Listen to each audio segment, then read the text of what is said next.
1473, Portuguese explorers carried out their trading activities with the Benin Kingdom. It was in this year that Oba Oluwa ascended the throne of his forefathers as the Oba of Benin. The Benin Kingdom did extend to the swampy mangrove Niger Delta, which was inhabited by a tribe of migrant Ijebu people settled in the riverine area.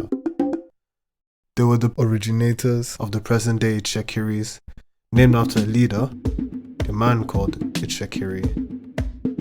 The Portuguese traders created an opportunity for the young, proud and confident Crown Prince Ginuwa to benefit from palace schooling. It was here that he developed a considerable number of friends and a corresponding number of enemies. Oba Oluwa accumulated substantial wealth from trading with the Portuguese and lavished it all on the apple of his eye, his son Prince Ginuwa. Chiefs and other members of the royal family became envious of him and started to show traits of disloyalty towards the king. By 1475, the Benin Kingdom started to experience a decline in its fortunes. The reluctance of the Benin people to allow the Portuguese establish Christianity in their kingdom introduced an atmosphere of mutual suspicion between both parties. To make matters worse, the Portuguese developed an affinity for the Itsekiri middlemen inhabiting the riverine areas. This meant that prices for goods in the Benin Kingdom became much higher than they previously were.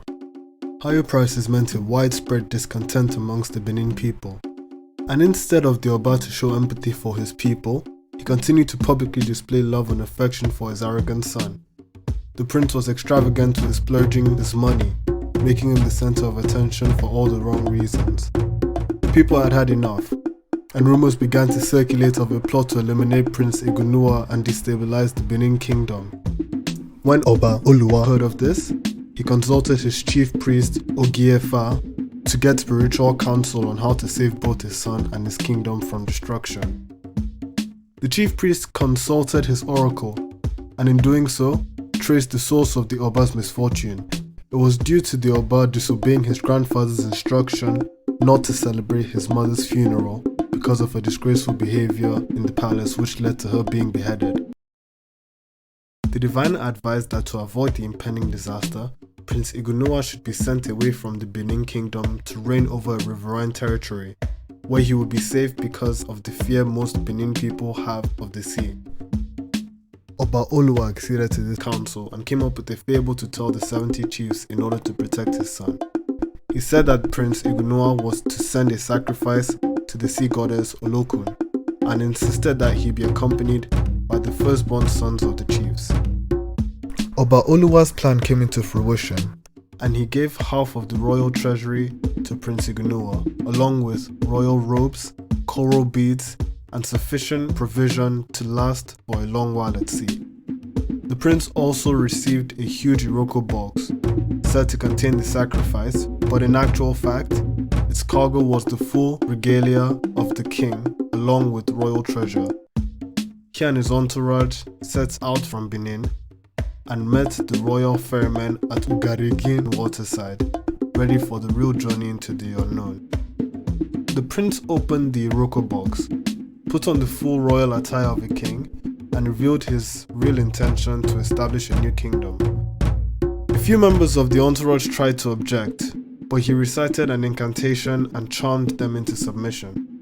The chiefs in Benin, having realized that they had been deceived by the Oba and his son, hurriedly commissioned Ekpenede, a legendary warrior, to search for their sons and rescue them from Prince Ginuwa.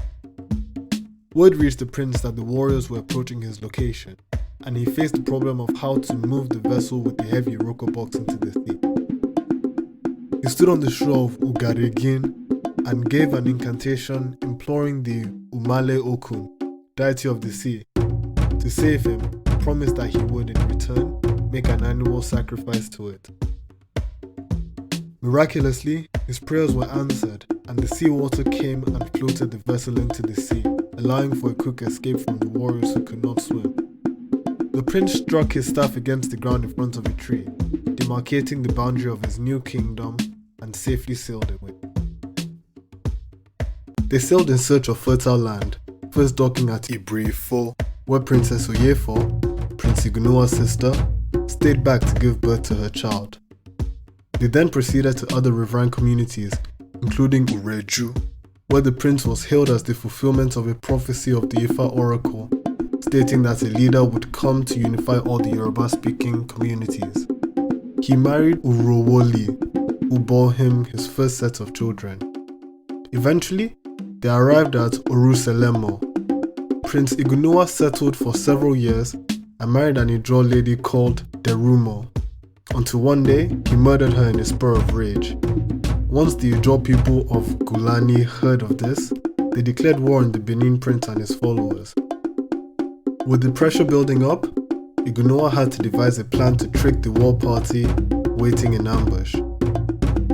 Cunningly, he ordered his people to mourn the death of Derumo loudly with great sorrow, day and night, until the Ijaw warriors changed their minds and withdrew. His plan was a success, and it was time to leave Oruselemo. Under the guidance of Idibie, a native doctor, he voyaged to Ijala, where he finally settled down, built a town, and established his kingdom. He was crowned Ginuwa I, ruler of the waves, Ogiame.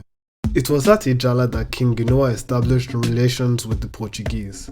Some of the women had gone out in their canoes to catch fish when they saw a strange-looking sailing vessel with some white people on board.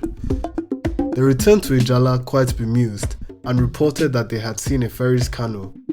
The king sent some of his men to investigate the women's report, and they confirmed that the news was true. King Ginuwa consulted Idibie to find out what gift the fairies would accept as a sacrifice for peace. Idibie told the king that a gift of bananas would suffice, and so a boat full of bananas was sent to the white visitors. They warmly accepted the gift and in return sent back hot drinks, garments, tobacco, and other provisions.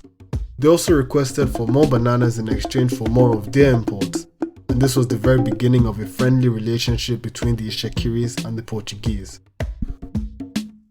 Unfortunately, the king fell ill and died before the Europeans returned to Ijala a few years later. He was buried there in Ijala, which to this day is the traditional burial ground for Itsekiri kings.